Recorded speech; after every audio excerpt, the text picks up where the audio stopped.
Supreme court में BEd अपने वजूद बचाने की लड़ाई लड़ रहा है।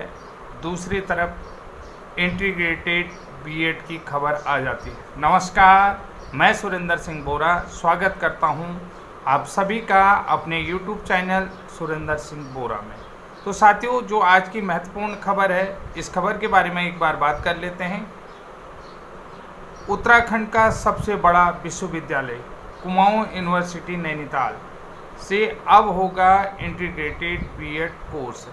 एक तरफ पूरे देश में बीएड कक्षा 1 से 5 तक की पात्रता के लिए अपनी वजूद की लड़ाई लड़ रहा है, क्योंकि 11 अगस्त 2023 को माननीय सुप्रीम कोर्ट के द्वारा कक्षा 1 से 5 तक पढ़ाने के लिए बीएड को अयोग्य घोषित कर दिया है और एनसीटी द्वारा 4 सितंबर को सभी राज्यों को पत्र लिखकर यह कह दिया है कि सुप्रीम कोर्ट के आदेश का अनुपालन सभी राज्यों को करना होगा। इस संबंध में पत्र राज्यों को भेज दिया गया है। तो ऐसे वक्त में एनसीटी द्वारा पुनः इंटीग्रेटेड बीएड कोर्स की प्रवेश प्रक्रिया को शुरू करना काफ़ी चौंकाने वाला है। अब देखिए, प्ले ग्रुप की हम बात कर रहे हैं, फाउंडेशन की बात कर रहे हैं, मिडिल स्टेज की बात कर रहे हैं या सीनियर सेकेंडरी स्टेज की बात कर रहे हैं। तो ये सारे ड्यूल डिग्री प्रोग्राम किस तरीके के हैं?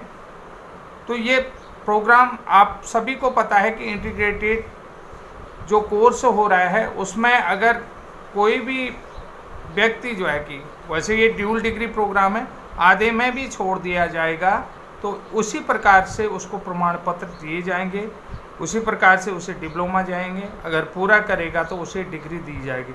अगर कोई 1 साल का करता है तो वो भी जो है कि प्राइमरी में टीचर बनने के लिए योग्य रहेगा।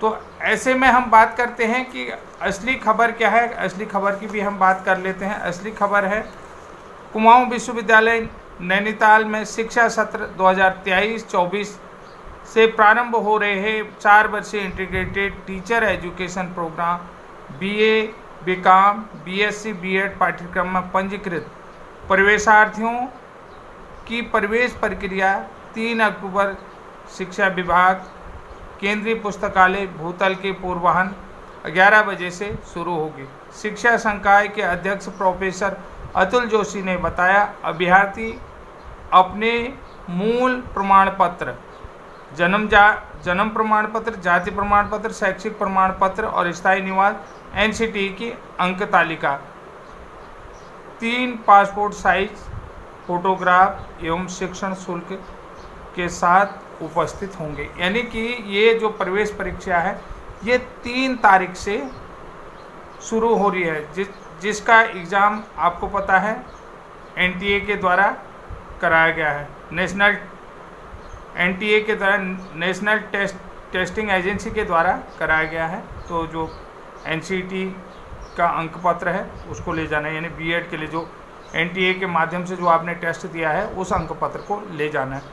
तो साथियों, बहुत सारे साथी मुझसे सुनना चाह रहे हैं कि आखिर ब्रिज कोर्स की सच्चाई क्या है, क्योंकि मगन ट्यूटोरियल में जो हमारे नंदन बोरा जी हैं उन्होंने इंटरव्यू सुना होगा, बहुत सारे बच्चों ने बातचीत की होगी। तो वहाँ पर वैसे नंदन बोरा जी से मैं ऐसा तो नहीं कहूँगा, कुछ नहीं, उन्होंने अपनी समझदारी से जो भी उत्तर दिया, जो भी प्रश्न दिया, उन्होंने अपनी समझदारी के हिसाब से दिया है।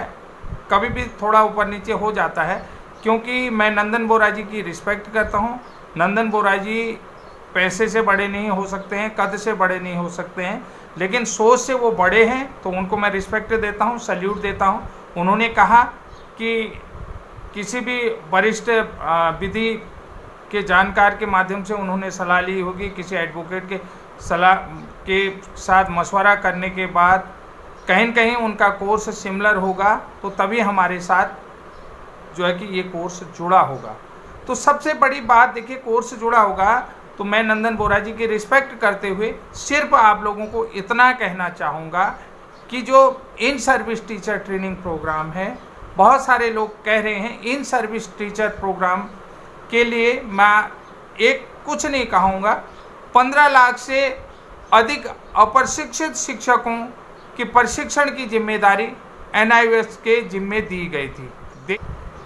मैं यहाँ पर सिर्फ इतना ही कहूँगा कि 15 लाख से अधिक अप्रशिक्षित शिक्षकों के प्रशिक्षण की जिम्मेदारी NIOS के जिम्मे दी गई है, जिसको संसद के पटल पर भारत के शिक्षा मंत्री ने ये कहा कि इतनी बड़ी जिम्मेदारी का काम NIOS के द्वारा किया जा रहा है, तो यह जो है कि पार्लियामेंट में रिकॉर्ड रहेगा। और आप NCT का गजट 2018 के रद्द होने की बात कर रहे हैं, तो इससे स्पष्ट होता है कि कहीं न कहीं हमारा कोर्स सिमिलर होगा और बिल्कुल कायदे के अनुसार, नियमों के अनुसार कराया गया होगा, जिसमें संसद के दोनों सदनों में प्रस्ताव बहुमत के साथ पास हुआ है, चाहे वो पक्ष का हो विपक्ष का हो, सभी लोगों ने इस पॉलिसी का समर्थन किया था। मैं डिटेल वीडियो आपको बाद में दूंगा, और ये डिटेल वीडियो क्या थी और क्या इसमें प्रोग्राम तय किए गए, किस तरीके से कानून बना और क्या बना, इससे पूर्व भी मैं बता चुका हूँ और पुनः आपको बताना चाहता हूँ। तब तक के लिए जय हिंद, जय उत्तराखंड।